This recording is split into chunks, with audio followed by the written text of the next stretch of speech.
Hello, welcome to Community Matters. I am your host and honored to be here. My name is Becky Steinbrunner, and I will be here for the next 2 hours with you, our listeners. This is Community Matters, and the goal of this program is to provide information that matters in our community, and there are a lot of pieces of that, and to hopefully inspire you, the listener, and those that you work and live and play with to get involved and pay attention. I would like to first thank the Satellite Workspace and Digital Media Center here at 325 SoCal Avenue in Santa Cruz for having such a great space for our Santa Cruz Voice studio to be in. We share this space also with community television, a real gem in our community. For those of you that don't know, community television records a lot of local government meetings. You can find them on community television's site. It's called Government on Demand. And you can click on the various meetings that you want to learn more about or just observe how they work. Government on Demand, community television. They're here at the Satellite Workspace and Digital Media Center with Santa Cruz Voice and others who find this space very clean, quiet, and secure for remote workplace. You can be here. You can be here by the hour, by the day, by the week, whatever your needs are. Stop in and take a look and get a tour around. It's a really, really nice place. For those of you who need an occasional or maybe a regular workspace and maybe a small meeting room that is secure and quiet, they have that available, and you can even have your mail sent here for your business. So, Satellite Workspace and Digital Media Center. I cannot say enough good about them.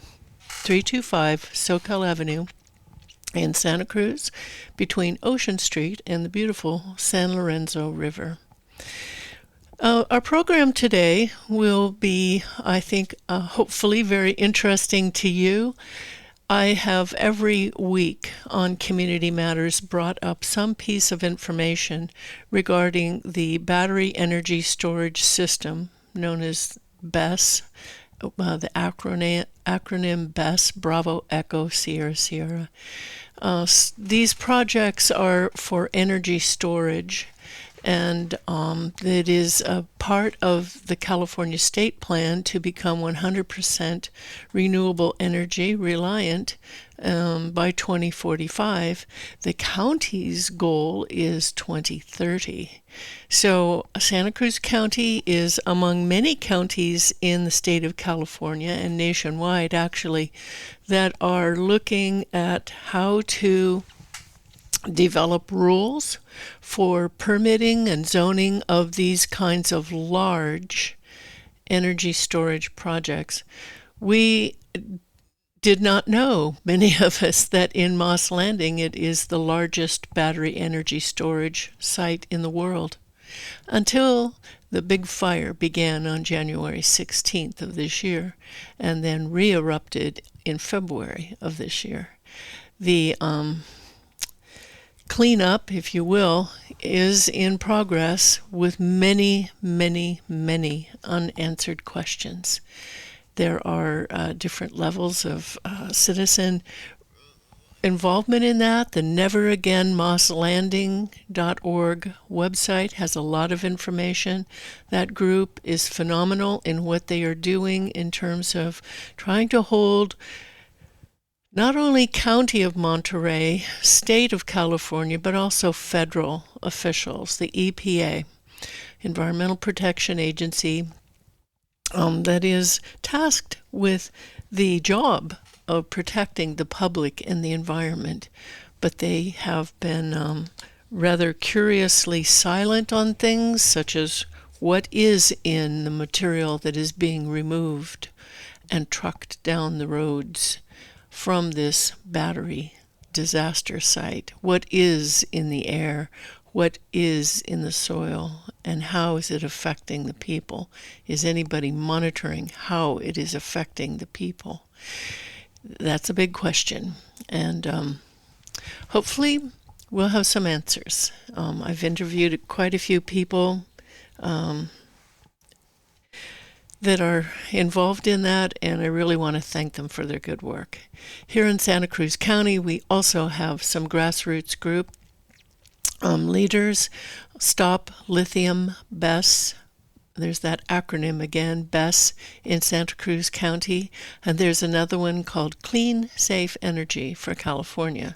They're both grassroots groups. They're both doing good work. And I hope that you will go to a public meeting that is being held next Monday evening, November 10th, at the Simkin Swim Center. That's at 979 17th Avenue in Live Oak. There will be a panel of folks there that will briefly give some information, and then what is hopefully going to happen is a good dialogue with the public and these people who have been studying this, who are knowledgeable, to really have some good dialogue about what is going on, what is happening with permitting and zoning and regulations. And I will get into some new developments on that in just a moment. But I also want to let you know there is an opportunity tomorrow, November 8th, in Felton, 1 p.m. to 3 p.m., the 24th annual meeting on the environment happening at the Felton Community Hall. That's right there on Highway 9 next to the Felton Fire Station. The Felton Fire Station, not Cal Fire, just down the road a bit. But that should be a very good event. A lot of people there tabling, good speakers, and the moderator, guest speaker will be Assembly Member Gail Pellerin. There will be a table there with information about these battery energy storage projects in Santa Cruz County and some of the latest information that has come out about the county's action on regulating that, and petitions you can sign, things you can do if you want to get involved to really have your voice be heard. And that's the issue. Get your voice heard. Pay attention and get your voice heard. You're listening to Community Matters. I'm honored to be your host. My name is Becky Steinbruner, and I invite you to call in if you would like to join the conversation. Our first hour will be discussion about the battery energy storage situation in California, in Monterey County, in Santa Cruz County. It is a big issue. I also want to bring up the Solano County's actions that have happened just this week. The second hour will be, I will be honored to have here in the studio a couple of people and one on the phone from an organization called Vets for Vets. We're going to be observing Veterans Day next Tuesday, and it's an opportunity to honor and thank the veterans that have served our country so well. So Vets for Vets will be here the second hour, talking about what they do, some events they've got coming up for fundraisers, and I hope you'll listen in and call in. You're listening again to Community Matters, and thank you for doing so. So I alluded earlier to a lot of actions happening in Santa Cruz County, statewide really, regarding formulating new rules, a new ordinance that would regulate how, where these large, and by large I mean at least 200 megawatts storage capacity. In the case of Santa Cruz County, the one project that is already in the permit queue in Watsonville but within the county's unincorporated area is at 90 Minto Road. It's off of Green Valley Road, right next to College Lake, directly across the lake from the Santa Cruz County Fairgrounds, our county's evacuation center for people and livestock in emergencies, and next to some very dense working class neighborhoods. Shapiro Knolls Affordable Housing Complex, which has over 87 families, the Diamond Estates subdivision, and a little further down the road, the Amador Road subdivision. But off of all of that are other smaller roads with homes, small ranches, farms. This is agricultural land area, the Pajaro Valley's agricultural land. And in fact, the 90 Minto Road project, it's known as Seahawk Battery Energy Storage System, is in the middle of, proposed to be in the middle of an apple orchard. It is directly next to a large PG&E substation. Now, the ordinance that these new rules that our county has been developing since last October 29th, when the Santa Cruz County Board of Supervisors approved moving forward with this in concept. They had a very, very vague, very bare bones ordinance. It was approved in concept October 29th, has been being fleshed out, we are told, by the county planners. We have not seen any of it. The public has not been any part of it, and despite repeated requests of the Board of Supervisors and planners and County Council to please have public hearings, public meetings to involve the public, it has fallen on deaf ears.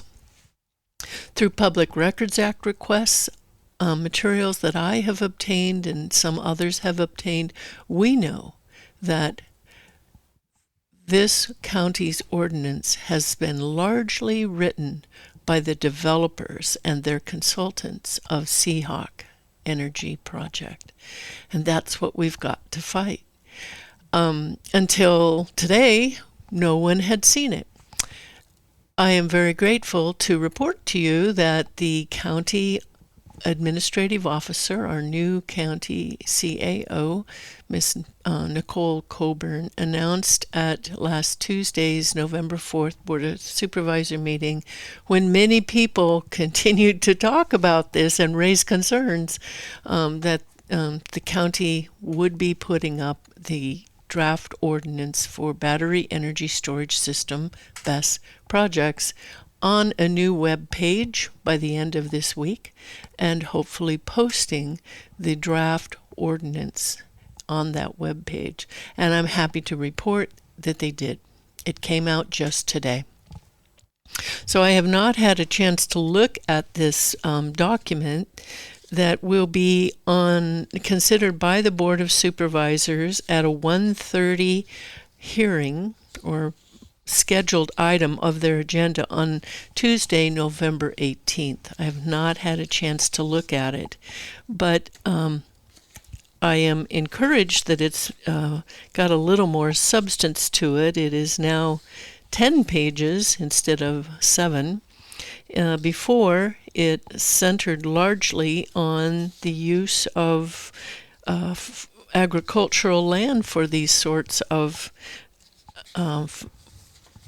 energy storage facilities, and limiting them only to parcels next to substations. Now, why does that have to be? It doesn't. Let me tell you, it doesn't.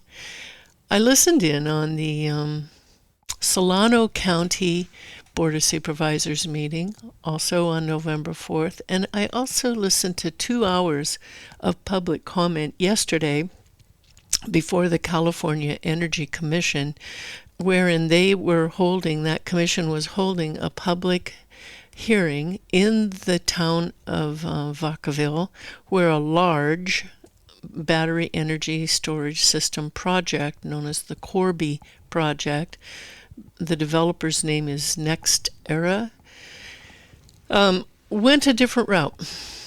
Because Solano County did not have an ordinance in place, the NextEra developer went to the state, this California Energy Commission, which they are allowed to do under the purview of a piece of legislation signed into law in 2022.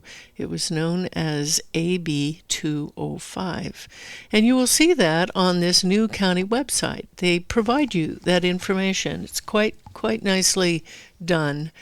And that allows developers to completely go around the local jurisdictions, go to the state, and let the state decide if this is a project that will receive what is called opt-in certification. The state is supposed to try to work with local authorities, is not beholden to that, but they must work with fire officials. So the nice thing that people kept talking about at this California Energy Commission public hearing yesterday was that how important it is to preserve farmland.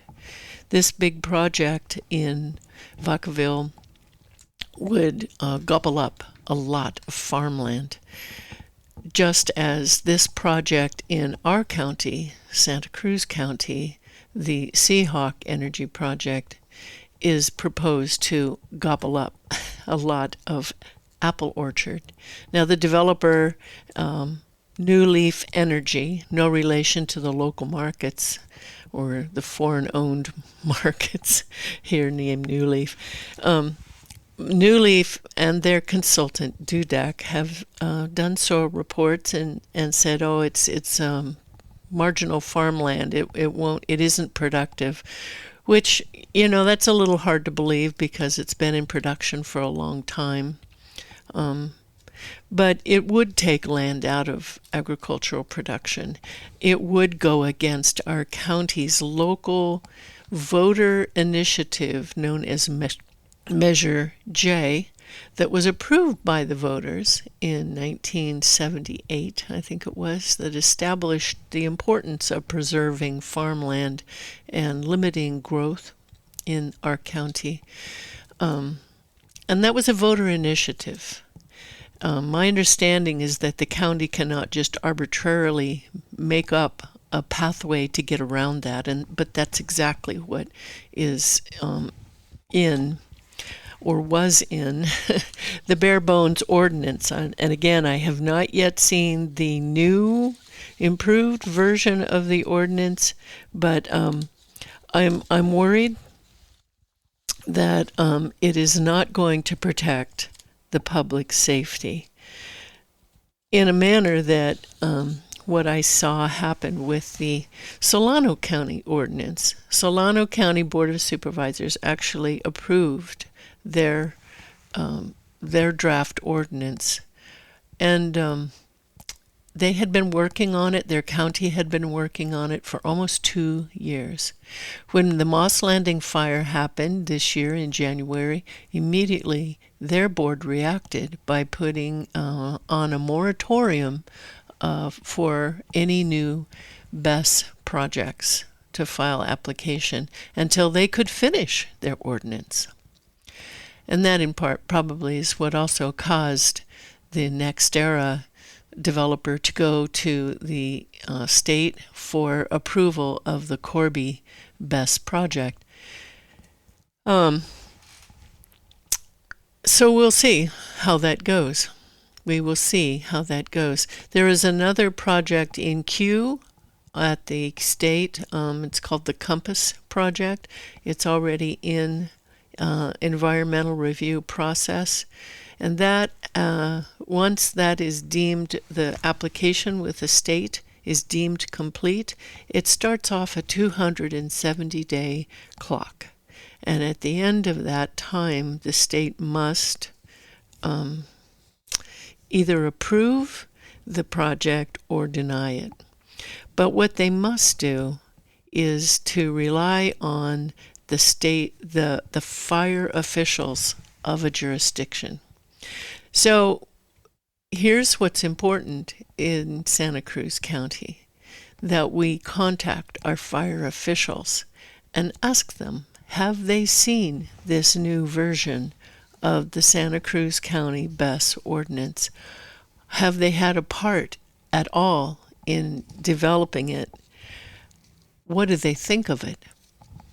It has in the past been very, very weak. There are pieces in it describing the application and approval of the projects, but I'm not really seeing a lot about the fire department. Statements from the local fire district responsible for fire suppression at the site, confirming that the applicant met with and conferred with the district at least 30 days prior to submitting the design for the project, input on mitigating potential fire and life safety concerns, and sought input on the content of emergency action plans required in Section 761.3 of the Public Utilities Code as amended.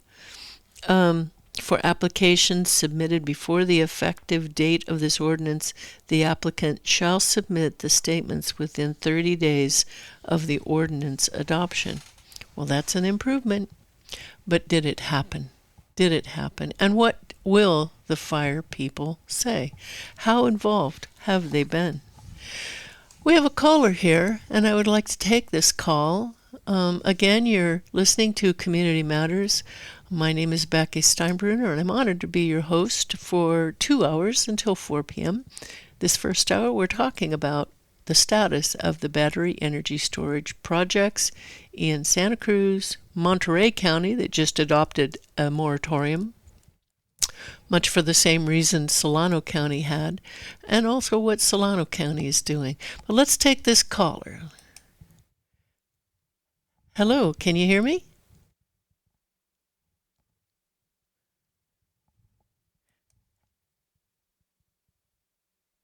Hello. Becky, can you hear me? Ah, there you are. Hi. Hi, Yeah. Nina. Thank you for calling in. Yeah, I'm glad to be here. There was a beeping noise, like you were speaking with me and I responded, but then there was a beeping noise. So I think you have to wait for that signal for the person to actually be on air or something like that. It's very pronounced, like I can hear it on my end, like a distinct beep. So Are you still I'm glad hearing to be it here. now? Are you still hearing it now? No, Oh, no, good. I think it's like a gateway or something. Yeah, that's I what believe so. alerts. Thank Yeah, you. that's what the system's got set up to alert that you're on. Well, thank you for enduring that beeping, and now you're on the air with Community Matters. Welcome. I'm glad to be here. Go I'm ahead. calling because you had stated several times that you haven't had a chance to look at this updated draft energy Yes. storage combining district ordinance, and I have sat through and read it, and I am more than happy to share what I see in it. Yes. I am one pair of eyes, right? So Please do. other people will see other things as well. So it is a more complete draft. That's definitely sure for certain. I'm going to, of course, I'm going to have a biased perspective. My husband and I, Greg and I, so we're Greg and Nina Audion, are the founders of the group in Santa Cruz that is hosting public meetings. We're about to host our fourth one on Monday evening at 6:30 at the Simpkins Swim Center, so we have represented ourselves and our group at board meetings. We've met with supervisors, with county planning staff, gone to water and fire staff meetings, hopefully going to the emergency services one next week. And we have a website and a Facebook page, and they're constantly developing. They'll have to develop very quickly right now in response to this escalated push on the county's part to bring the ordinance into environmental review. So I think, first of all, it's really important to remind people that the meeting on November 18th, the Board of Supervisors meeting on November 18th, is set up. The planning staff is asking the Board of Supervisors to decide whether to commit this new draft of the ordinance, the BESS zoning ordinance, to environmental review, or to say, no, we don't like it yet, we're going to return it back to planning so that they can develop it further and then bring it back to us again. So after meetings with Stephanie Hansen, the lead planner on the ordinance, and Evan Dittmars, the lead planner on the New Leaf Energy proposed project at 90 Minto Road, my husband and I think that the county is really pushing for environmental review to start. You can see that also on the web page that they dedicated to the best developments in the county. So today, midday, I got an email from the county that alerted me that the website is up. So you can actually now find a dedicated page to these developments, an entire page on the county website. Before, it was underneath kind of a buried page in their community development and infrastructure section. You had to find the major project applications page, and there it was, you know.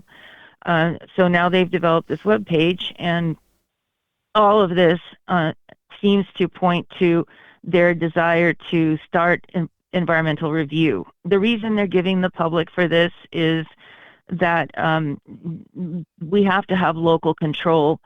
Without local control, the company will bolt and go to the state, like Becky, you were describing, and start the opt-in process, which is 270 days long.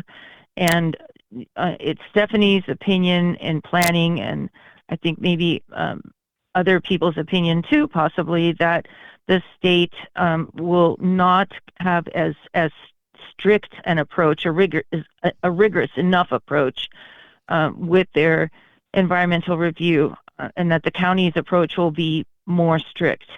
I'm not sure about that.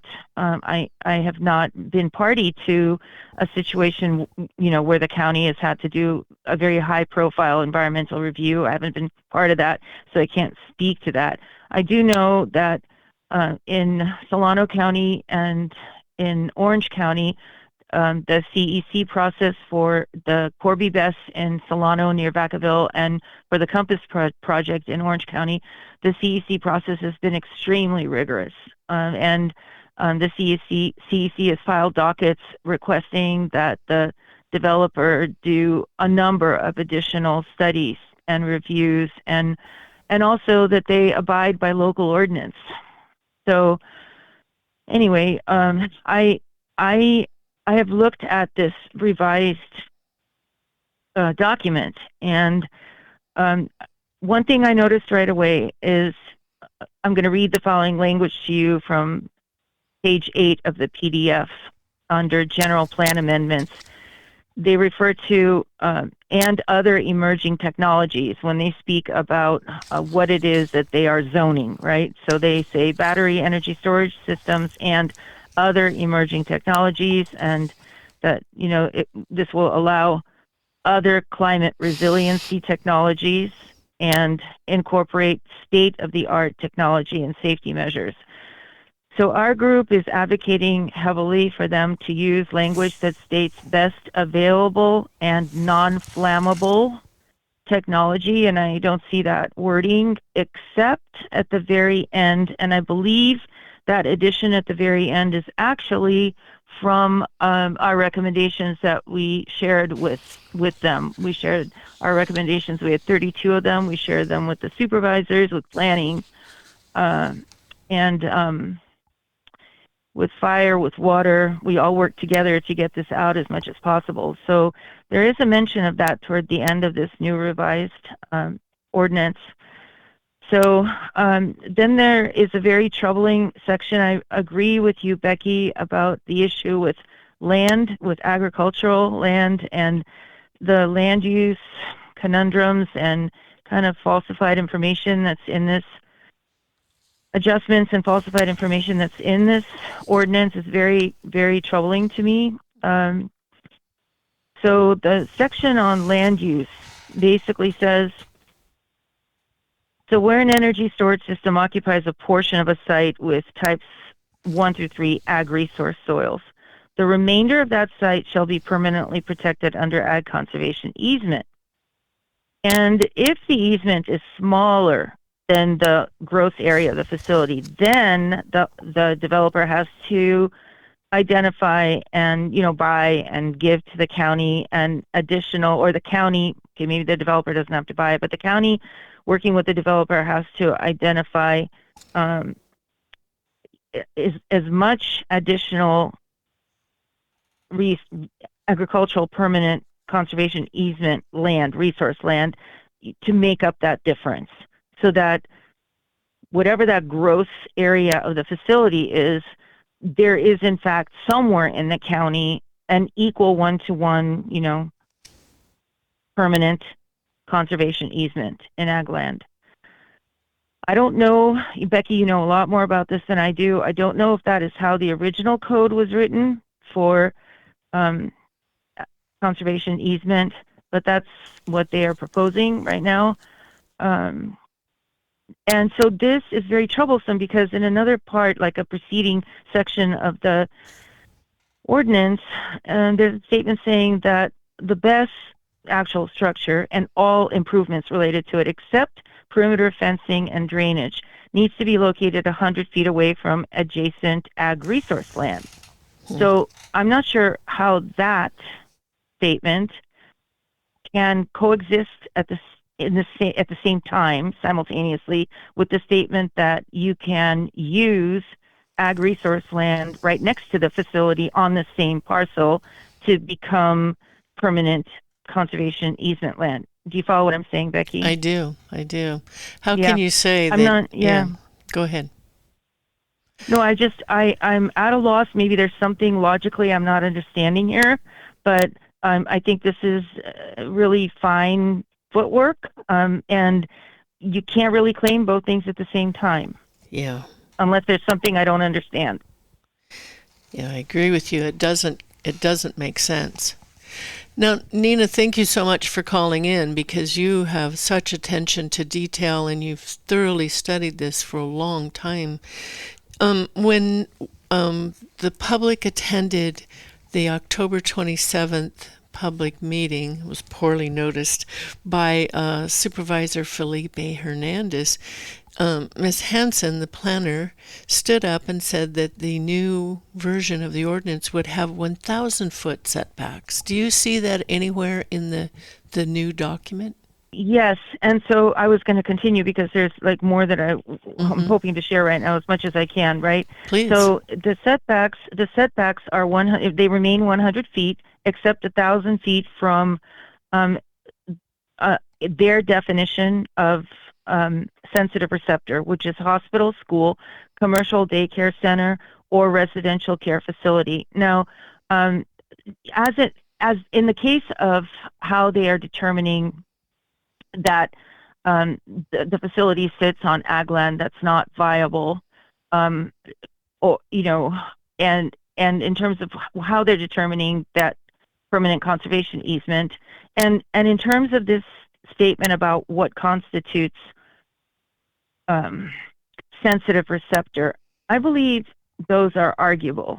I believe those are actually legal questions. I'm not certain, but I believe that's a legal question, because in some determinations of California code, dense residential community is also identified as sensitive receptor. So, I mean, I think that's just something that we're going to have to look into. Mm-hmm. And there's College Lake there too, and Salsopuedes Creek. Those are sensitive receptors, the environmental receptors. Environmentally sensitive. Yeah, well, that's subject to debate, and we're going to have to explore that, I think. So a couple of other things. I'm going to try to get through this so that people kind of get word of this, maybe help summarize it a little bit, because reading this takes a very long time. So there, in more than one place of this revised ordinance, they state that there has to be a community benefit, and the benefit is related to the county's electrical needs. That's listed first: climate resiliency, grid stability, peak shaving, backup power, frequency regulation, and energy reliability. So they do say, and toward the end, that's in the beginning, toward the end of the ordinance, they repeat that a report has to identify how this will benefit the county specifically. I think that's a very important question that the community needs a very thorough and transparent and complete, accurate answer to, because often when these facilities go in, like in the testimony that I listened to at the Solano CEC scoping meeting yesterday, multiple people pointed out that they had been apprised that the energy that was being stored at the Corby BESS was designated for San Francisco. Mm-hmm. And I think that happens often. I think that people are under the impression that this is going to be for the county. But usually when developers speak about this, and also county staff, when they speak about it, they use careful language that sort of leans on reliability, grid reliability, right? Mm-hmm. And county needs are part of grid reliability. But really the question we need answered is, are we going to be receiving any benefit directly from that energy? Are we going to be getting any of that energy? And I think the answer to that is really complicated. It rarely happens. That's not how these facilities work. They are stabilizing facilities. The energy goes where it's needed. So, yeah. Or to the best buyer, basically. Yes. So. To the highest buyer, exactly. Yeah. That's a very good question. I heard that too yesterday at the state's hearing for the Corby project. I think we need to pursue an answer to that. Mm-hmm. So another thing I noticed is that there is no statement included in the 1,000-foot setback that basically states subject to extension based on plume study results. Mm-hmm. That is not there. That is very concerning to me. Under safety standards, they say there has to be a BMS, a battery management system, operating at all times that features continuous monitoring and audio and visual alarm systems for smoke, heat, and hydrogen. I am not 100% certain if that statement hydrogen also covers specifically hydrogen fluoride. Mm-hmm. So I don't see any mention of that poison in this particular document. There is air quality monitoring. They're asking for PM 2.5 sensor network around the perimeter of the facility, and for a meteorological station to be installed at or close to the facility. But it should be downwind. Yes, the downwind is not there. That's what we saw at Moss Landing. Yeah. Yeah. So they're requiring a fire statement submitted within 30 days of the ordinance adoption. Recording that the applicant has met with fire to get input on mitigating fire and life safety concerns, and the content of emergency plans. The emergency plans are not outlined here at all. There's just a statement saying that emergency plans must be in place. They also added that there have to be alternative analysis, a memorandum. They're calling it a memorandum. And there has to be an alternative sites memorandum and reasons for their elimination, and an alternative battery and chemistry analysis and reasons for the choice of lithium-ion battery and chemistry. Again, at this point in the ordinance, it does not state we are asking for best available non-flammable technology. That prioritizing is not present as it was in Solano's. Mm-hmm. So then again, of course, like I said earlier, they mention a report addressing the community benefit, including climate resiliency, electrical grid stability, and a direct benefit to Santa Cruz County residents. But often those two are sort of mushed together and kind of not easy to understand for the layperson, and misinformation goes out about that. All right, and so what else they do? They're requiring a plume study for a worst case, or for several worst case release scenarios. But that plume study is not linked, like I said earlier, to distance, setbacks. Also, there is no mention of acute exposure guideline level attached to that plume study or to setbacks. So we need to have that defined in the ordinance. It's called an AEGL, acute exposure guideline level.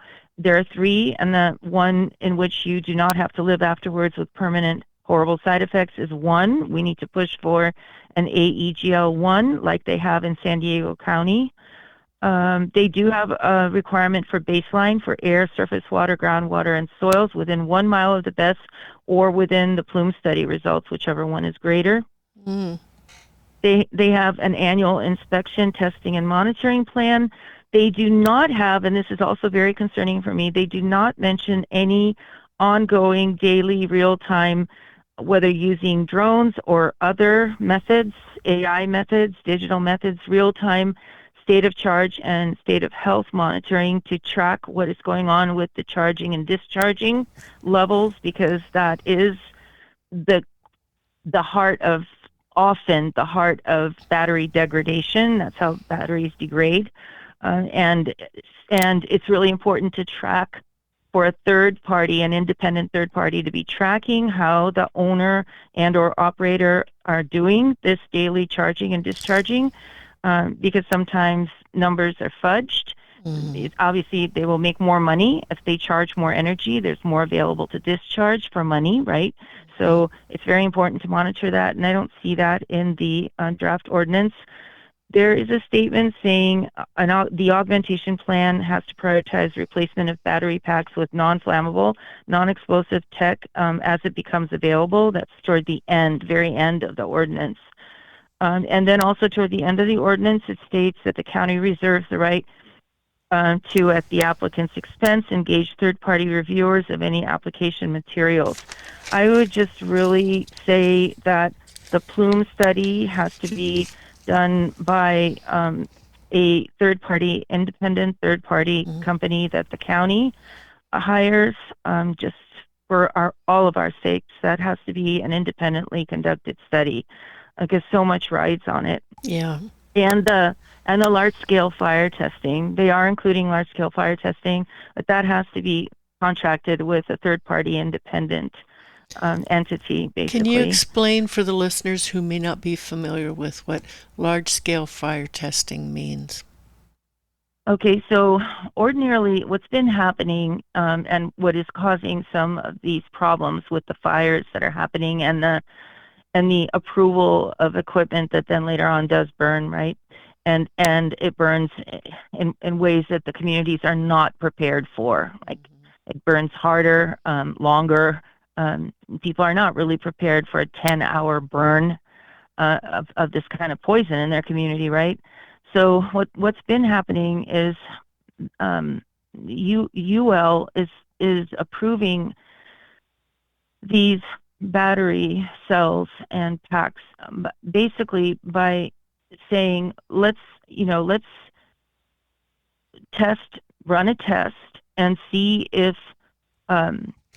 push the cell and see if there is any smoke or any sign of spark or fire from a cell. And then let's do it also in a module, a rack. And a rack is it's like a tray that goes into one of these containers. So in our containers, which are 20 feet long, 8 feet wide, and about 8 to 9 feet high, there are 5 sections horizontally across 20 feet. So each section is about 4 feet wide. And then up and down, it's about 2 feet high. And it's like a big tray that goes in. I mean, that's an oversimplification, but it's like a module or a tray. And so there are 8 of these racks sitting down in a column. And then there are 5 columns across the 20 feet. So what's been going on is UL is basically saying, well, we don't see any smoke or fire at the cell level or at the module level. So it's good to go. But in reality, what happens is when the cell fails for a very large number of reasons, these cells fail. I mean, it's just mind-blowing how many different ways they can finally fail. And when the cell initiates thermal runaway, self-ignites, and then that thermal runaway spreads to others, what happens in reality is the fires do spread. They spread beyond, obviously, that one rack where the test stopped at UL. And then, we have a growing number of incidents where the fire spreads and the entire container goes up. Now, we are starting a growing number of incidents where 2 containers burn and side by side. And so a large-scale fire test basically means, and this is something that many fire departments are just really putting their foot down about and saying, no. And also the NFPA 855 is going to include large-scale fire testing, but it's my understanding that it's only for a certain size facility. The facility has to be really big. I may be wrong, Becky, so don't quote me on that. We have to dig into this and really figure this out, right? But essentially, what fire departments are asking for is this isn't good enough. We do not want a UL certified module, rack, or cell because no smoke or fire started. What we want to see is what happens when we deliberately ignite the entire container, like what would happen in the event there was a failure and a thermal runaway and you have the whole container go up, like has happened already multiple times in the States and all over the world. And so let's see what happens when an entire container burns. And so our plume study needs to be based on an entire container burning or a worst case scenario. And that was the other thing, Becky. I don't see clear language in the ordinance that states a definition for worst case scenario. Worst case scenario should be a catastrophic event at this facility for whatever reason, the facility burns. Not just one container, like in a large-scale fire test, they would ignite an entire container and then calculate based on certain wind speeds, right, and battery chemistry and the amount of material going up, how far out would the plume go? So, but, we need to be sure that plume study is actually being done on a worst-case scenario, and the worst-case scenario is we've had a catastrophic event. And it doesn't matter to me how often the industry keeps repeating there won't be a catastrophic event. Yes. That is not a scientific claim that they can make. It just isn't. It's magical thinking. Nobody has a crystal ball, and nobody can state like the Saxon king a long time ago who stepped in front of the waves and said, stop. I mean, it's not reality. Yes. So anyway, that's large-scale fire testing, a deliberately ignited container where the entire container burns, and then you calculate the results of that plume based on that. Yeah. So I think that's a good summary. Like I tried to identify most of the important stuff. So we're going to have this event tomorrow in Felton, right? Yes. 1 to 3 at the Felton Community Hall in Felton, right next to the Felton Fire Station. It's an environmental town hall meeting, and Assemblymember Gail Pellerin will be there. There will be many people from different environmental groups there with information, question and answer times. It should be very good. And there will be a table there about this topic. Battery energy storage situation in Santa Cruz County. And is that table hosted by the county? It is hosted by us, right? By volunteers from Stop Lithium BESS in Santa Cruz County and Clean Safe Energy for California, the two citizens grassroots groups happening in Santa Cruz County. So both groups will be there. There will be information. There will be flyers. There will be petitions. And I urge people to come. Should be very good.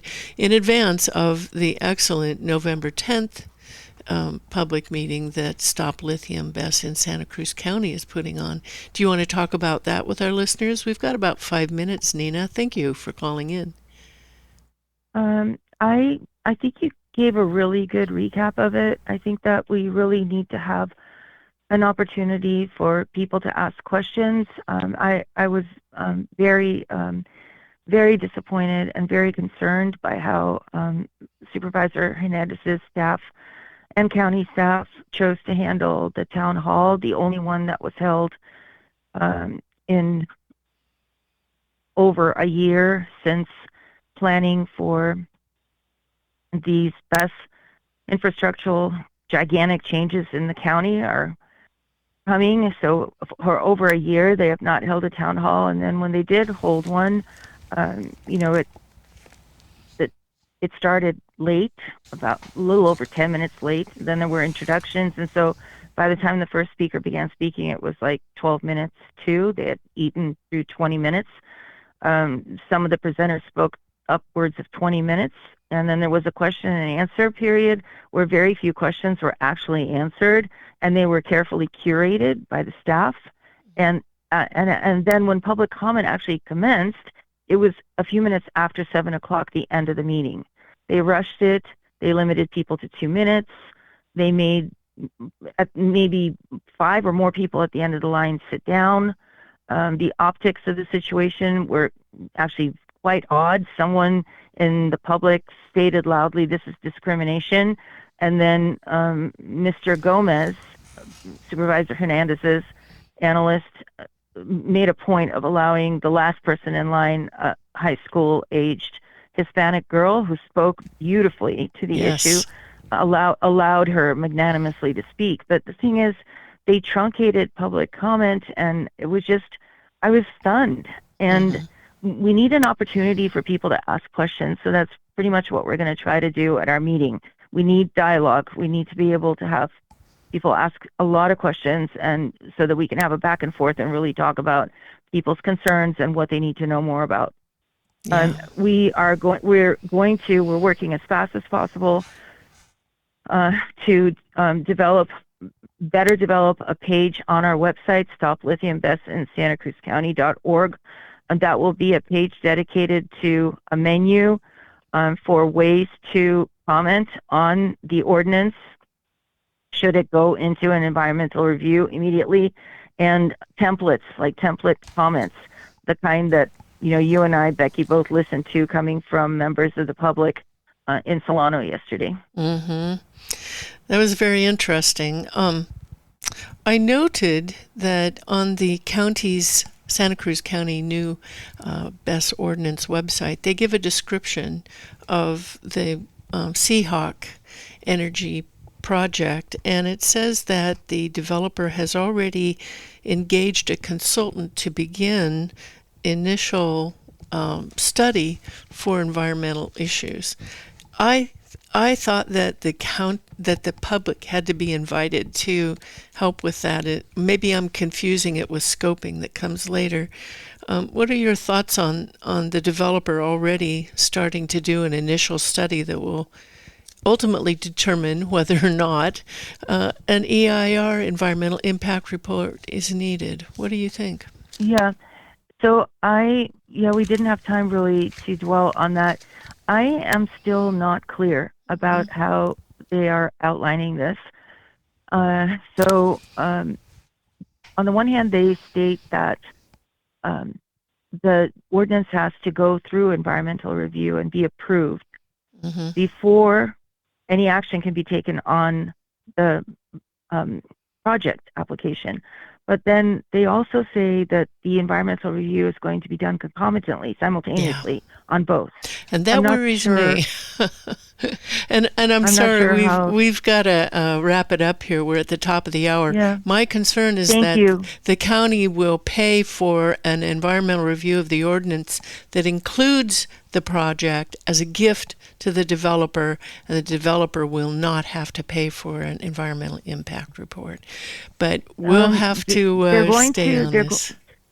they're going to be using an amended existing sustainability EIR. That's the other issue. Yeah. All right. Well, Nina Audino, thank you very much. We are off the air, but this conversation we've just had will be part of our recording. So thank you very much. Thank you. Thank you again for having me. Thank you so much. And for all of your good work. Thank you. Likewise. Thank you. Take care. Okay. Bye-bye. Take Bye. care.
Oh, bad enough, they call it beer can beach. You're seeing the irony of it. I do. I see the irony. Like, well, the kids have parties. Hello, Travis. Are you there?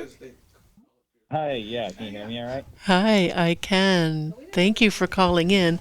I've got Wendy and Michael here with me in the studio, and we've got about 40 seconds before we go live. How long's the last, Becky? 1 Okay. hour. We'll be. You're here for an hour, but you can exit if you want. The time is going to go more quickly than you think. And again, I'm really grateful. Oh, yeah, yeah, you'll want to hear Travis. That's right. They're going to put on headphones, Travis. Um, Okay, great. okay, Hi, Travis. can you hear him? Yes. Can you hear him, Wendy? Yes. All right, very good. We're going to go on in 5 How seconds. close to the mic do we have to be? A fist away would be the best. Thank you. Thank you very much. It's my first time. All right, welcome back to Community Matters. I am honored to be your host today and honored to have as guests today here in our second hour 3 people from an organization locally here called Vets for Vets. I have Miss Wendy Korb and Michael Lovejoy and Travis. Travis, what's your last name? Travis DeYoung. Travis DeYoung. Thank you. Thank you all 3 for joining us here today for Community Matters. Why don't you begin by introducing yourselves and how you became affiliated with Vets for Vets and what Vets for Vets is. Wendy, let's start with you first. Great. Thank you. I started working for Vets in 2022 in June. Started off with a really good big event they had, the Chili Cook-Off. And I've been working, I was starting as a administrative assistant, operations coordinator, and in January of this year, I got hired on as the executive director part-time. And that's my story with Vets for Vets. I love it. I love Thank my you. veterans. Thank you. Michael, how about you? So I was a Marine for 20 years, flew helicopters, 7 years active and 15 reserve. And Dean Kaufman and Travis started Vets for Vets 10 years ago to support veterans in Santa Cruz County. And Dean put the bite on me, so I've been with him now close to 10 years from the beginning. Wow, excellent. Thank you. Travis, please tell us about yourself.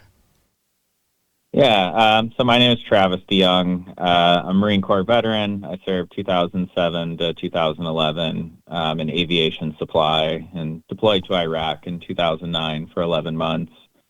I started working with veterans back in 2015 at the Veteran Services office downtown, where I met Dean Kaufman. And he had recently started the organization Vets for Vets Santa Cruz. It was just a handful of veterans, and just got involved from there. And yeah, that was in sort of the end of 2015. The first project I helped with was a Journey for Change, which was a walk to raise awareness of the veteran suicide rate, where we walked from Santa Cruz to Sacramento over a 2-week period.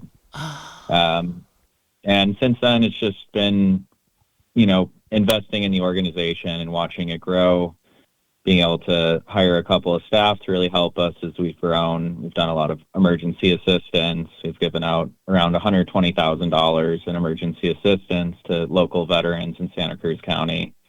And we've just done a lot of different events to kind of help get veterans connected to one another and build a social support network. And so currently now I work at the VA as a readjustment counselor. And so I've been doing that job for the last year, but also spent many years at the Veteran Services office working as the veteran advocate. And so I've done a lot of work within the veteran community, and it's, really near and dear to my heart. Mm-hmm. Well, thank you all 3 for the good work you do and for your service. Those of you who have served, thank you very much. Tuesday is Veterans Day, and it is the time when officially we all give a nod to the veterans of our country. But I always say every day is Veterans Day, because without your good service, our country would look a lot different. The world would look a lot different. So thank you. Thank you very much.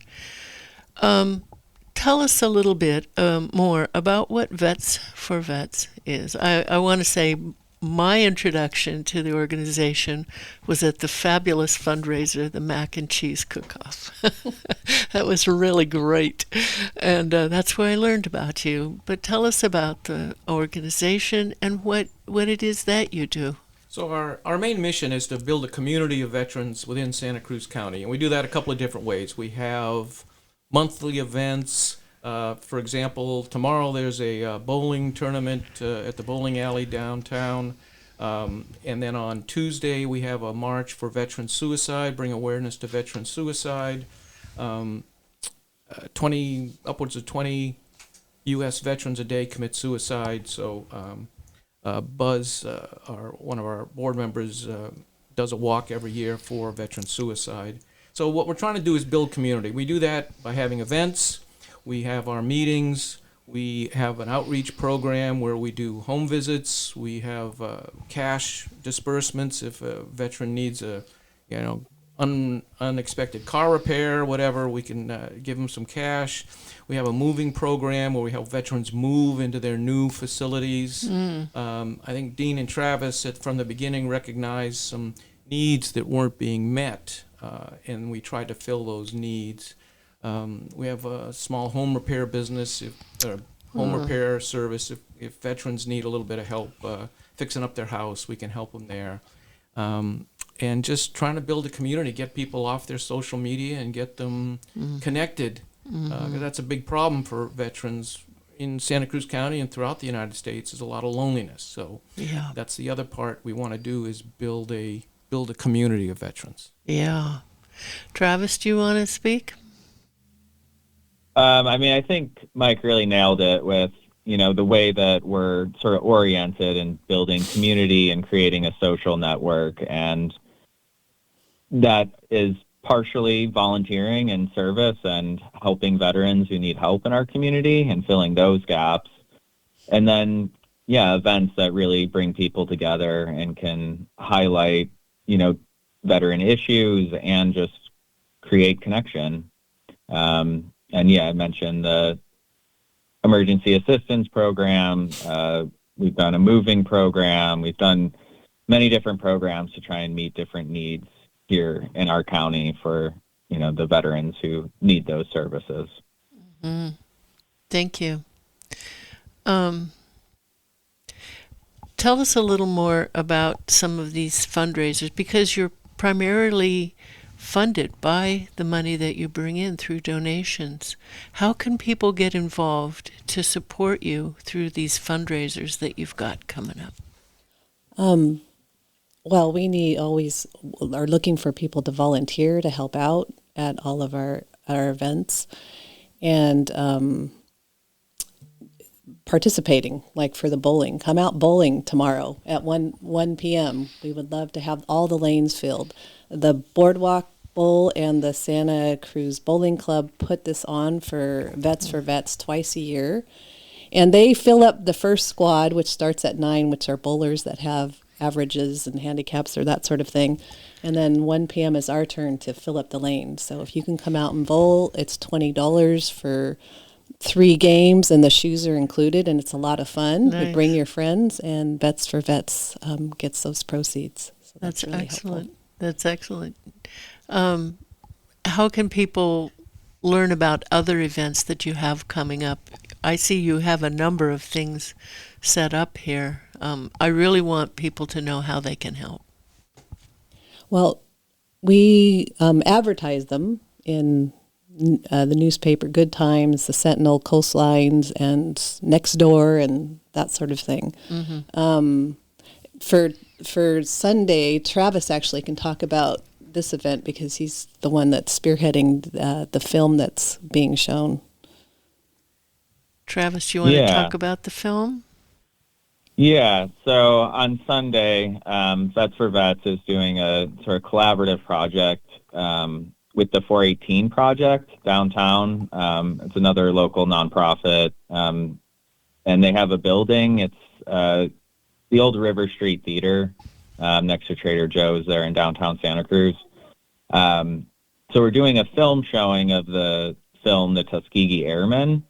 And so we're doing that, and then following it, that there's going to be a panel discussion with some like local veterans and really kind of highlighting, veterans who are people of color who've, faced discrimination while serving this country and really exploring that experience and that, and I think that's a really important conversation because the reality is not every veteran experienced the same thing, and it's impacted by a number of different things, including, race and history and different things like that. So I feel like it's a really important conversation. The film does a really excellent job of, highlighting the sacrifice of African American veterans who served during World War II. And so that starts at 5:00. The doors open. The film is at 5:30, and then the discussion is to follow.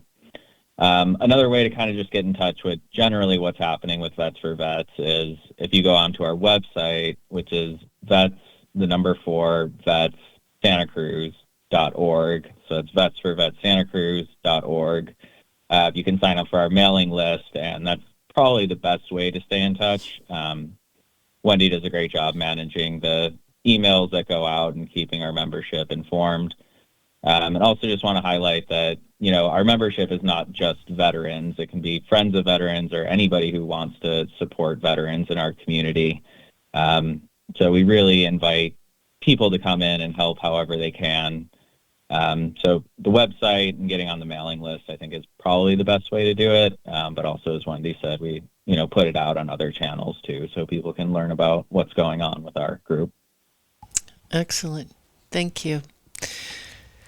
I'd like to give us an idea, if you can, what are the needs in our community for the veterans? You've mentioned housing, repairs.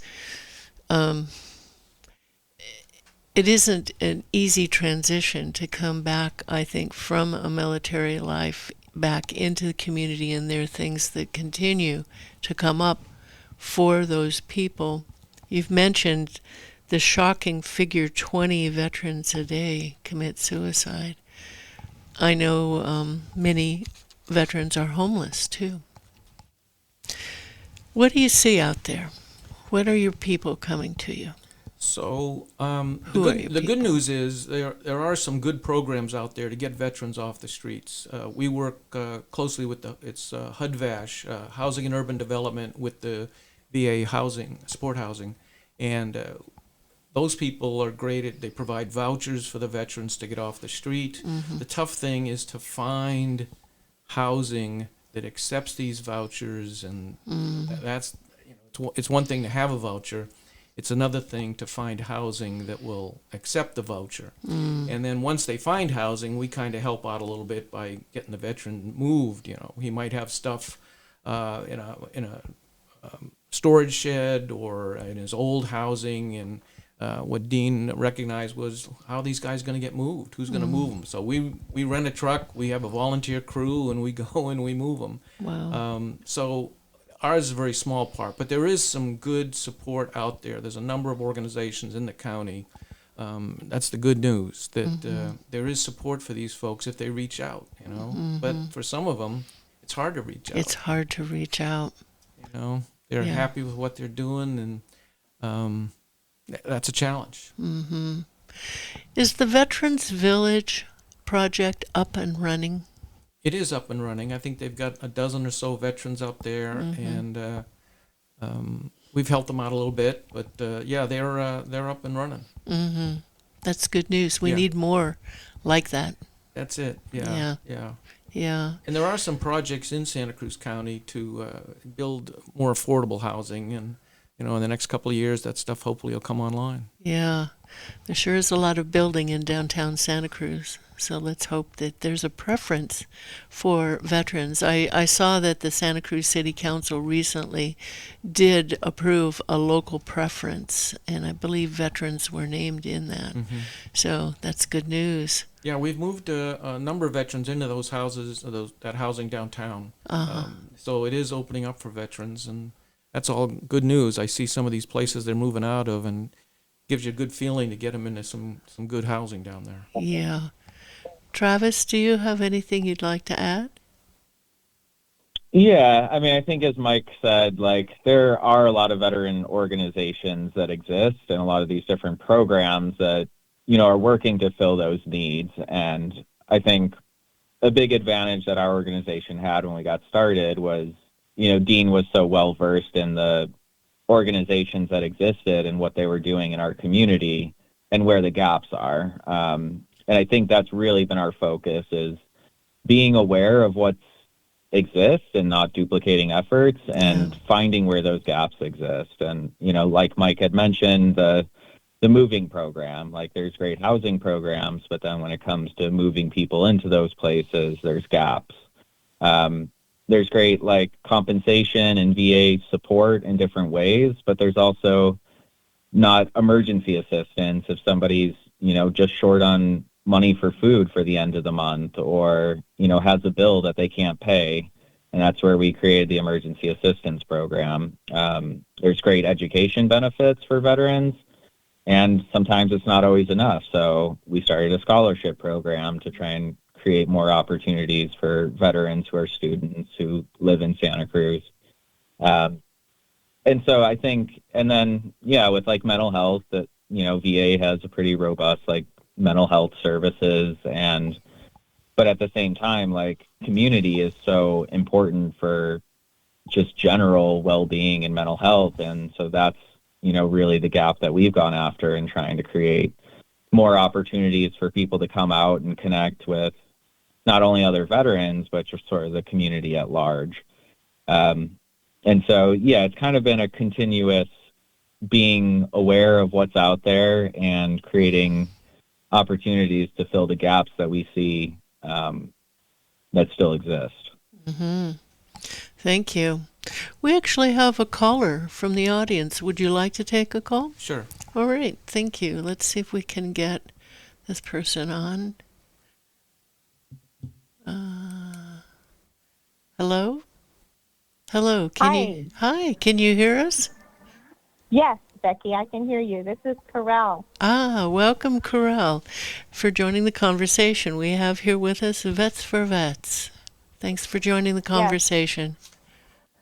I just wanted to kind of drop in and say that my dad was a World War II vet and fought and survived the Battle of the Bulge. And one of my sister-in-laws is one of the veteran suicide statistics. So I have a very big soft spot in my heart for veterans. And I just want to put it out there if anybody wants to share it. This weekend, of course, we have the weekend before Veterans Day. And we have a small apple orchard, as some of you might know, out in Corralitos. We had kind of a bumper crop this year. And if any veterans want to come and either they need food assistance themselves or would like to be of assistance in this rather tough month, I think, for a lot of people, we would invite them to come and pick the final portion of our apples and share them with their family or with their local food banks or local nonprofits. So they can just let me know. We can give out the phone number.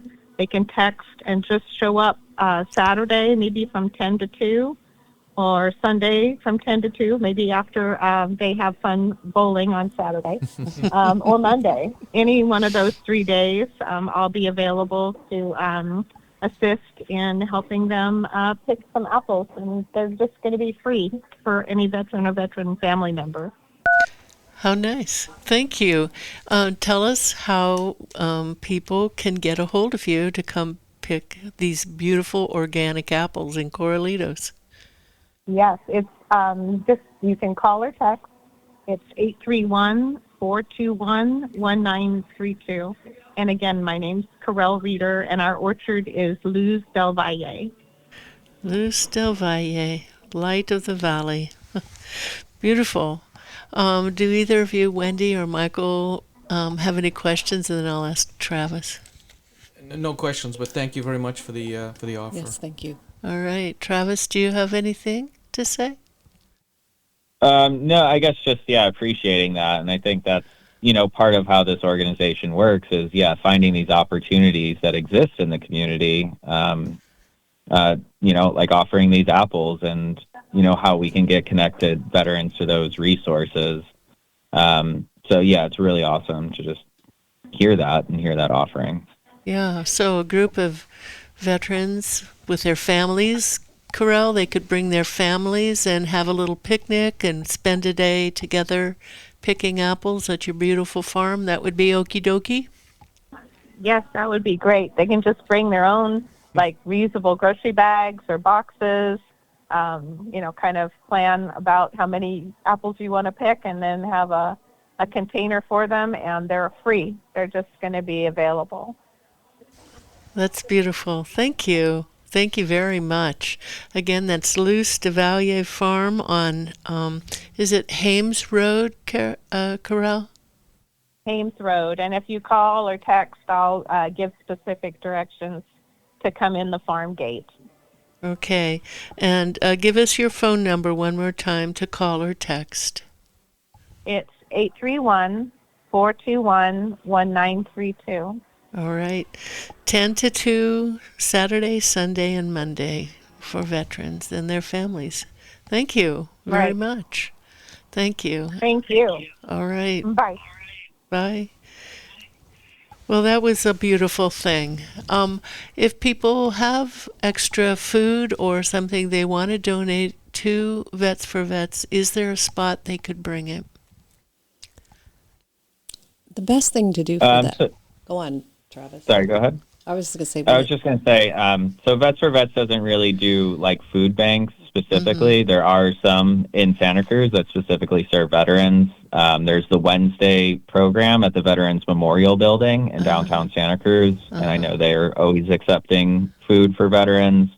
And then there's a new Tuesday program in Watsonville for veterans that also serves food. So those are great places to support veterans with who need food.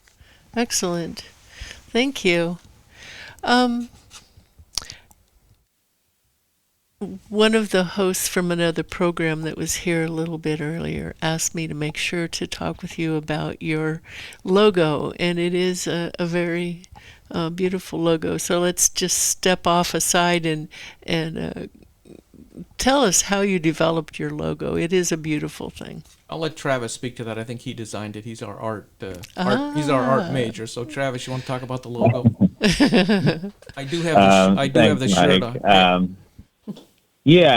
So I made that logo, I guess, sort of right when I was getting involved with Vets for Vets Santa Cruz. And we wanted something that really captured Santa Cruz and also sort of that overlap with the veteran community. And so we use sort of the surfboard imagery as the connection to Santa Cruz. But with the design, we use the campaign ribbons from the most recent wars is the coloring on the surfboards.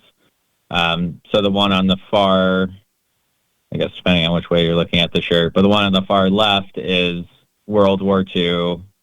And then there's, actually I don't have it in front of me, so I think it's a blue one. World War II, Korea, Vietnam, and then there's the OIF, OEF. Desert Storm is in there as well. So if I could take a look here real quick. You did a great job. It's beautiful. Okay. Sorry. So it's World War II, the Korean War, Vietnam, Desert Storm, and then OIF and OEF are on that surfboard together at the end. It's beautiful. It's beautiful. And I'm assuming it's on your website too. Yes. Yes. Yeah, there's merchandise on the website. And we have hats and aprons and all sorts of other stuff with it on it too. Nice. Well, thank you. You did a beautiful job. Thank you. Tell us a little bit about, you're mentioning a number of wars, conflicts that have been in our country's military call to action. What is the most common age that you're seeing with people coming to you? Yeah, we really get a lot of older, a lot of Vietnam vets, guys coming out of Iran, Iraq. I can't really, pinpoint an age. It is pretty widespread. When you say, Wendy? Yeah, I would say leaning more towards the some of the older vets. Mm-hmm. And do they tend to have families around? Are they kind of isolated, or what? I'm trying to get an idea of what it's really like. What is our community landscape, for lack of a better word? Who's out there? Because I think of it often when I'm going through downtown Santa Cruz and seeing some people that are really having a hard time. And I know that the statistics tell us that many of them are veterans. What are you seeing in our county? Travis, you want to take that one? You're closer to it than we are. Yeah, I mean, I think the needs are just really all over the board as far as like what's needed. And I feel like there's a great team of service providers in Santa Cruz that are really working together and striving to coordinate to meet all the needs that are there. And I think it ranges and changes for, different eras of veterans. I think, we serve a lot of Vietnam veterans who are, aging into the place where they need more sort of like long-term care assistance and, have different medical issues and things that are coming up in relation to Agent Orange and also mental health things related to their experience in Vietnam. And so there's a lot of organizations that are doing that. And also the younger veterans, I think it tends more towards like education and employment assistance. And there's, again, a lot of good programs that are doing that. So I think the needs are kind of changing and evolving sort of based on like where the veteran is within their life. Mm-hmm. Michael, do you have anything to add to that? No, that pretty much sums it up. Yeah. It's a wide range, and depending on their age, and we've got kids going to Cabrillo that are involved with our organization. We try to help them out with some scholarships. Yeah. And then you get to the older guys, and they're just happy to share a meal with you and tell their stories. So Yeah. it is kind of a wide range. Yeah.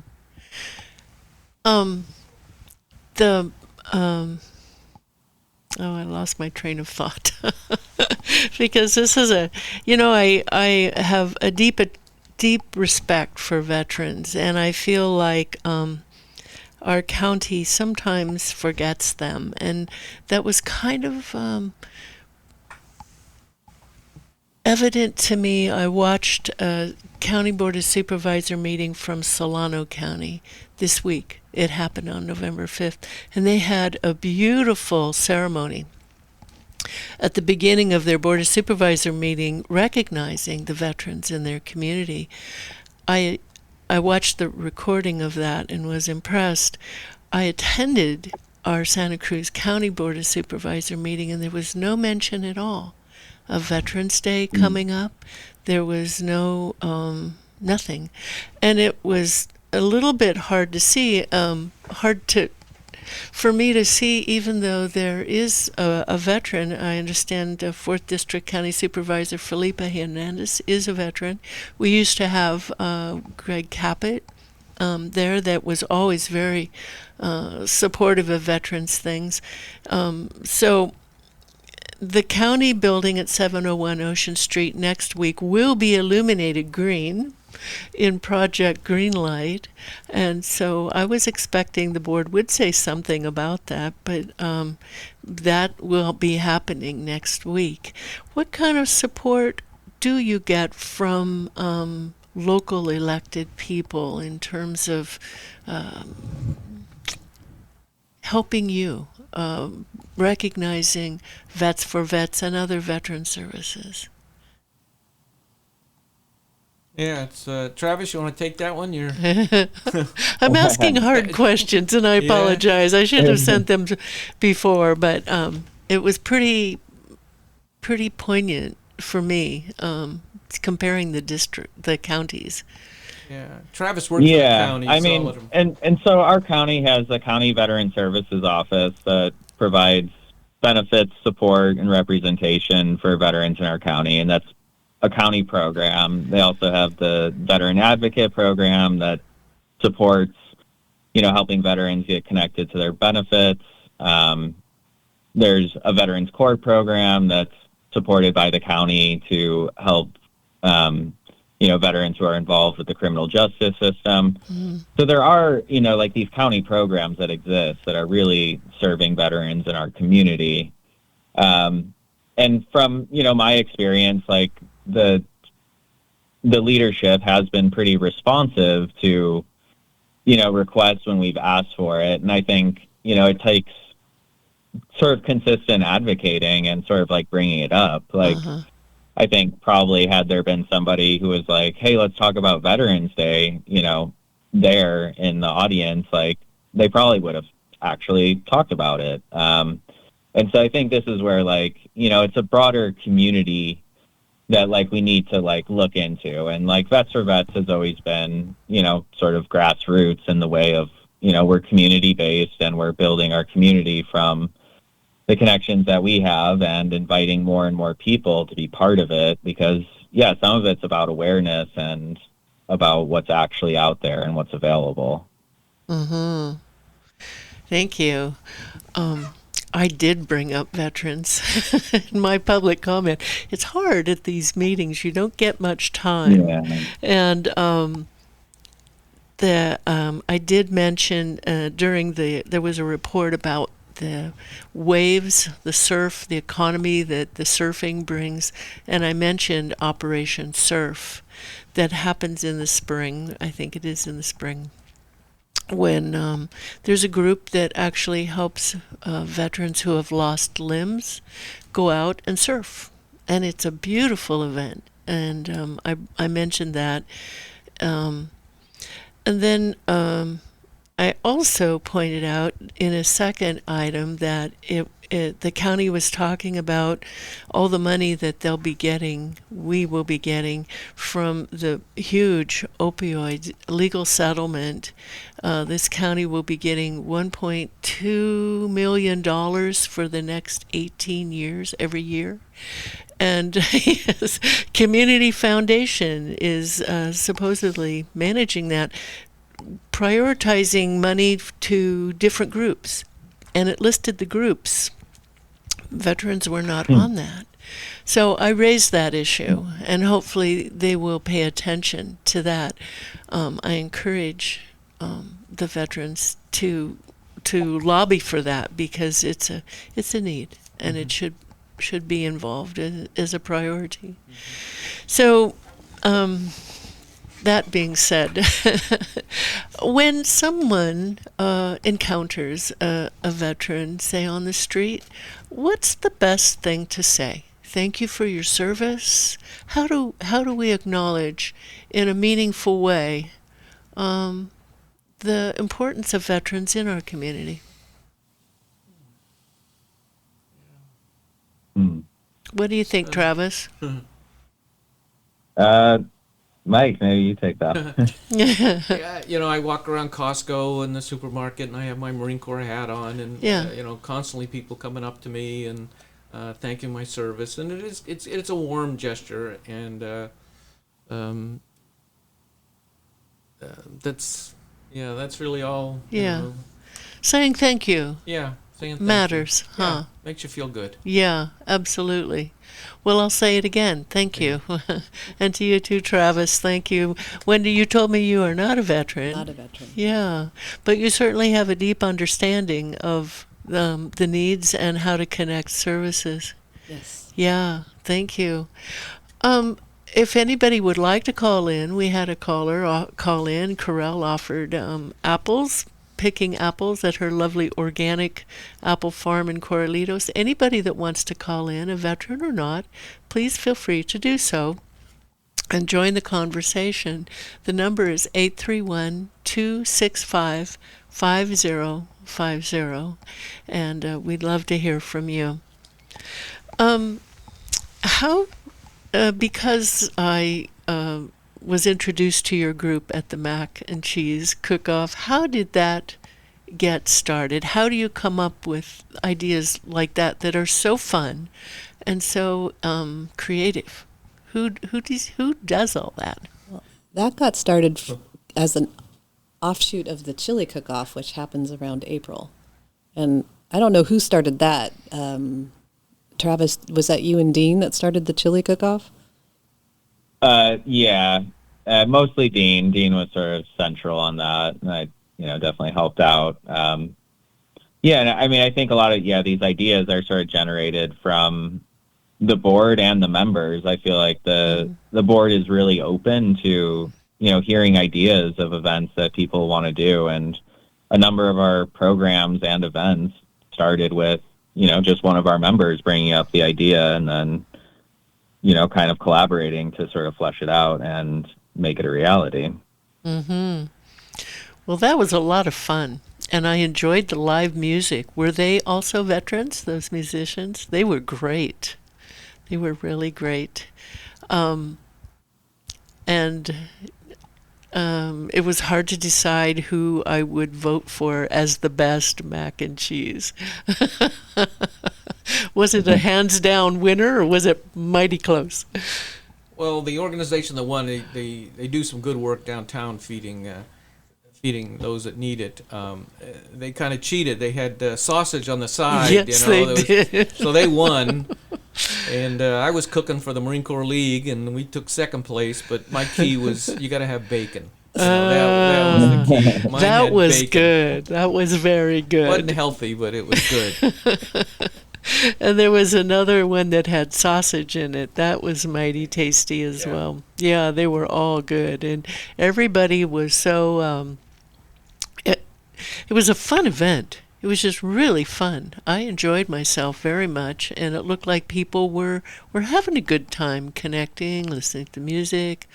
How was the turnout? It was your first time, right, for that event? Yeah, well, what we're trying to do is outreach, and we don't charge for veterans. We ask a donation from the non-veterans.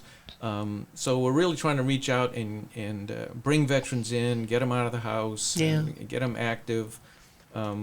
And we're looking for volunteers, people that are interested in either if they're a veteran or a non-veteran, but they want to help. Check out our website and let us know you want to help. And we have a lot of good things that our volunteers do. Mm-hmm. And we'd like to get people involved as volunteers to support our events and our outreach programs with veterans. So and it's really fun. Yeah, I think it's really fun. Yeah. I wanted to get that plug in that we're always looking for help with our events and our outreach programs. Yeah, and give us your website address again, so please. So our website is Vets for Vets, SantaCruz.org. So vets, the number 4, vets, SantaCruz.org. Excellent. What are going to be some of the other events? You've given us a little bit of a peek here. Beach cleanup, all kinds of things. You guys are a busy group. Mm-hmm. How do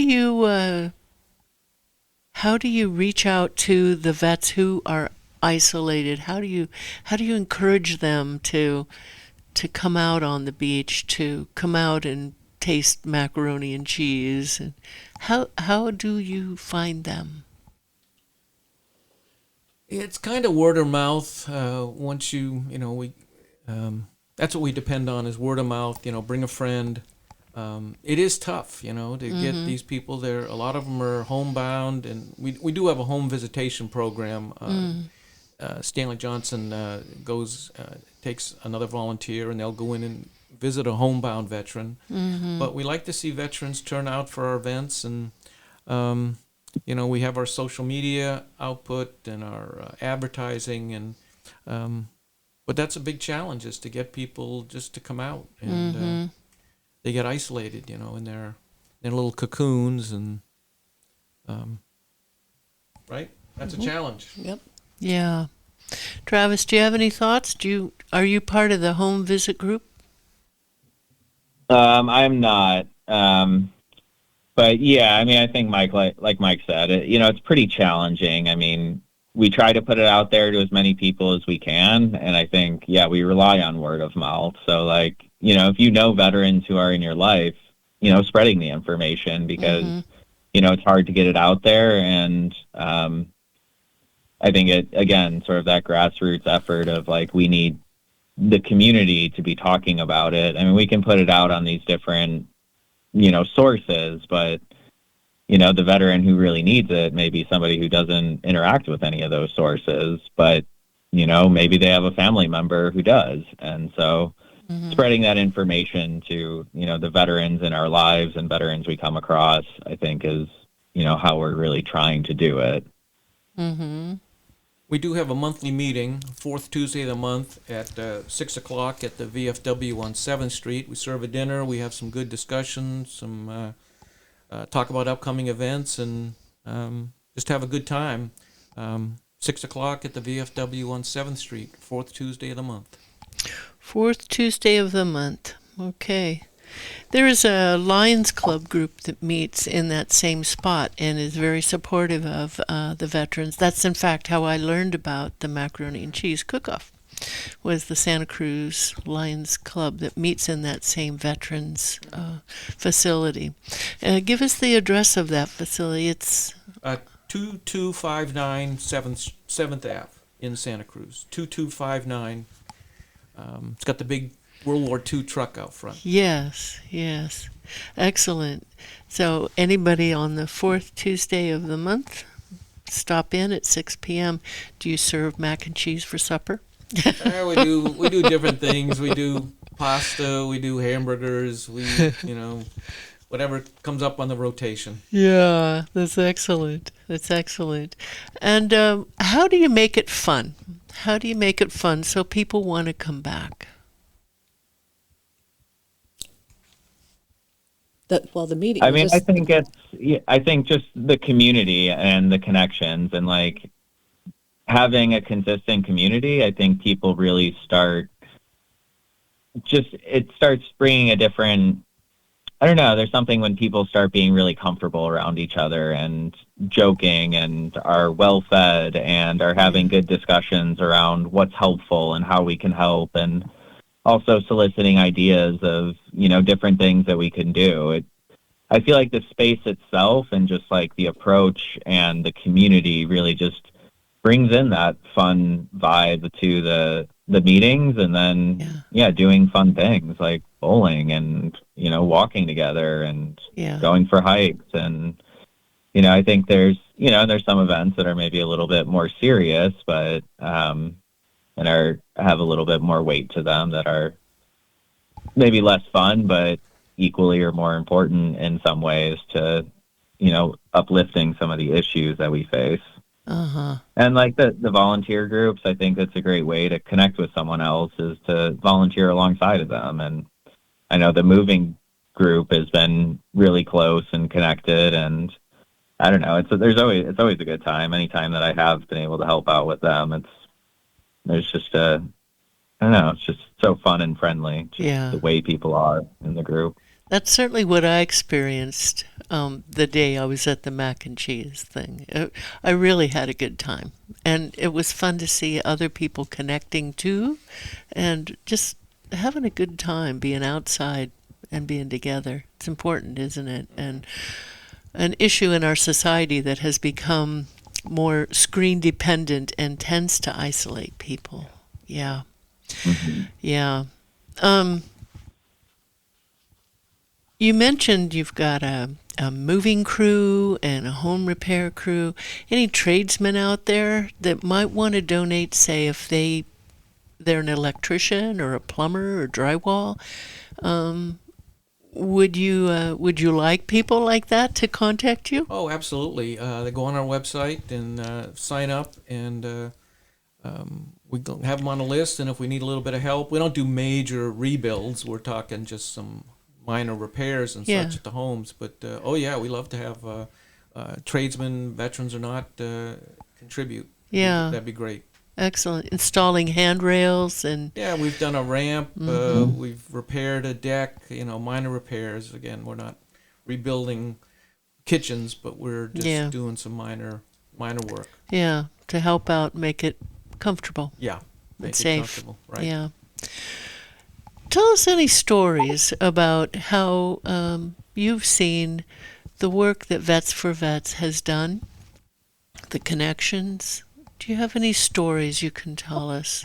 Yeah, so our moving crew, we've got about a half dozen core members, and so it's almost like a party when we do these moves. I rent a truck, and I bring donuts, and we know each other well now after 5 or 6 years working together, and it's really an uplifting experience. We go in. I mean, we've moved some veterans that are coming out of really tough housing situations.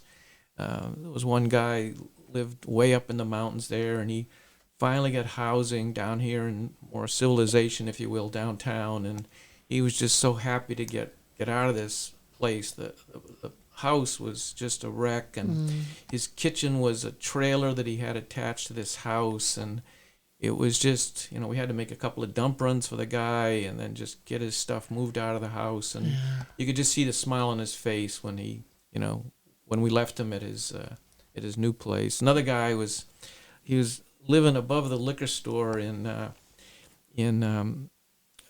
in the mountains. What's the town up there? Boulder Creek? Boulder Creek. He was living above the liquor store, and he'd lived there for 5 years, and the roof leaked.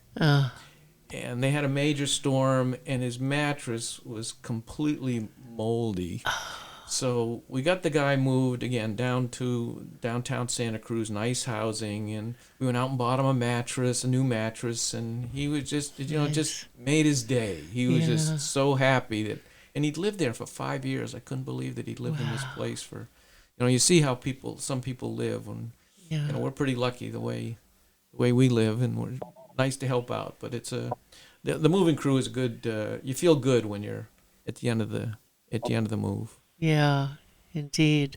Travis, do you have stories?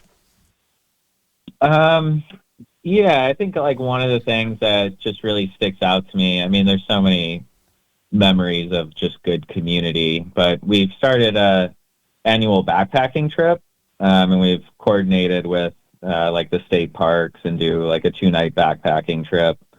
And it's, I think there's something about just like being out in nature with people and playing games and just joking around and just like, I don't know, I've just felt so connected to other veterans, and watching, veterans who are meeting each other for like the first time really build into like an actual connection that, then they keep up with each other and then see each other again the next year at the next backpacking trip or at a different event. And just like watching that process happen like over and over has been so like personally nourishing to know that, this connection wouldn't exist if Vets for Vets had this event and created this like opportunity for these people to come together. And yeah, I feel like I've just made so many good friends and contacts, and I've been able to rely on that community in different ways, like as I've needed, any help or support too. And it's just a really like beautiful, powerful thing. And like the backpacking trips are just one of my favorites because we really get a step away, and like spending time with a group of 10 to 12 people for longer than just an hour seeing them at a member meeting, but to actually really drop in and get to know them. Mm-hmm. Yeah. There's something, as you say, that's really invigorating and edifying about being outside and hiking and being away from the screen. Really is important. Yeah, we connected with a nonprofit, a rafting company that takes inner city kids and people need assistance, and they take them on rafting trips up on the American River. And we went up for a weekend and did some rafting trips, rafting sessions, and it was a real gas. But again, you build relationships over the campfire and in the raft, and it was a very uplifting experience. So we're going to do it again next year. Excellent. Excellent. Wendy, do you have any stories you want to share? Well, I'm always impressed, and was from the very beginning, at how respectful and how gracious and how thankful all the veterans are that I work with or that are around. And at this point, I walk in and, I'm hugging certain veterans, and I'm not a vet, and I haven't been involved in that veteran community that long, and it feels like a family, so to speak. So that's what I would say. Beautiful. Well, I really want to thank you again for all that you do, all of you, and again for your service, and hope that those listening out there will reach out and connect with people in general, but veterans especially, and send them to the bowling alley tomorrow and give us a rundown of your other wonderful events coming up here. Okay, so we have the Tuskegee Airmen showing, which is Sunday from 5:30. Sorry, the film's at 5:30. And it's a Doors free open at event. 5, though. Oh, it's starting at 5? Okay. And that's a free event I Yes. saw on your flyer. That's a free event. Yeah. Yeah. And on November 30th, we're having a beach cleanup in Aptos at Beer Can Beach, and we will have coffee and donuts. Ooh. And what time does that start? That starts at 9 a.m. Uh-huh. Oh, and we have our Veterans Day walk Yeah. on Veterans Day, and that starts at, what is it? Meet at 8:30 at Natural Bridges State Park. Yes, and even if you can only walk, a mile or half a mile or a quarter of a mile, you can join us for the walk. And it is rain or shine. Last year it rained most of the walk. But we did it anyway. And in January, the date is, I believe, the 17th. We're having a talent show, Oh, a Veteran and Friends talent show. That'll be our first ever talent show excellent. at the VFW Post. They're on 7th Avenue? And then in around St. Patrick's Day, we don't have the date set yet. There'll be that's like famous now as our St. Patrick's Day event celebration. That's really fun. And we'll also be having a chili cook-off. And then March 29th, we'll be doing a salute to Vietnam veterans where we welcome them home and have a dinner and a presentation. Excellent. Excellent. And again, we can find more information about all of that on your website. Yes. Beautiful. All right. Well, I really, again, want to thank you for coming in today. And Travis, thank you for calling in. Thank you for your good work. Is there anything else you would like to say, to leave with our audience today? We've got about a minute and a half. I just want to encourage people to check out the website, come to our events, and volunteer with our outreach programs, and we'd love to have you join us. Excellent. Thank you. Wendy, what would you like to say, leaving the day? Yeah, come to bowling tomorrow and have some fun. 1 o'clock. That's our bets. $20, 3 games, Excellent. and the shoes. And if we're not up to throwing gutter balls for the day, as would be my case, can we just stop in and make a donation, or you can put in the what do they put on the gutters? They have those. the bumpers. Oh, thank goodness. And Travis, what would you like to leave the audience with today? Just that volunteering with local organizations is just a way that you can really make a change in your community in a very concrete way. I know we live in this world where a lot feels out of control, and there's a lot of challenging things that are happening that we can't really touch. But this is a way that, you really can make a positive difference in the lives of people in your community. Whether it's volunteering or donating or just getting involved in any way. So just want to push that. Excellent. What they say in the 70s, think globally, act locally. Yeah. That's what we're doing. Yeah. Thank you. There we go. Thank you all very much. All right, we are off the air.